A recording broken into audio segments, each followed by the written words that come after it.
You have likely heard that you need to dilute your materials to 10% or 1% before you evaluate them because if you smell them undiluted, they're too strong for your nose and they're going to blind your nose. And you won't be able to accurately describe and evaluate this material. The same thing must be said about formulas, accords, final perfumes.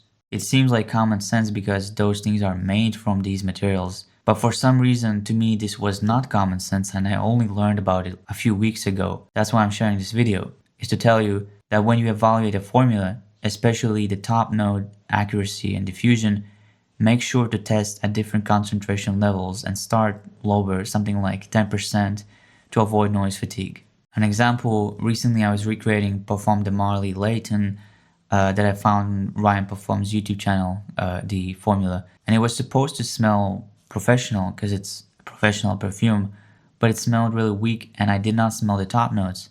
And after some research, I realized that, well, I'm smelling a 100% concentrate. So obviously, the perfume is likely blinding my nose, but also it's not diffusive enough because there's not enough alcohol, aka solvent, which is a big part of the projection game. Like I said, the concentration, it does not only affect projection, it also affects top notes because if you have a really strong concentrate, the heavy molecules like ambrofix or olibanum or other resins or other base notes, they are literally trapping the top notes and they don't let them evaporate so quickly.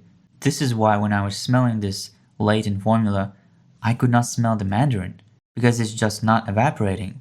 This is something that's often misunderstood about perfumery, is that stronger perfume, higher concentration does not mean better projection.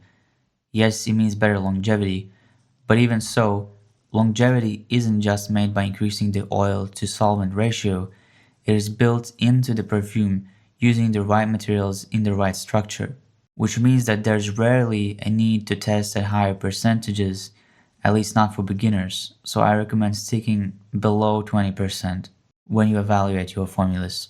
By increasing the concentration, you are essentially trading diffusion for longevity. You have to choose, you can't really max out both.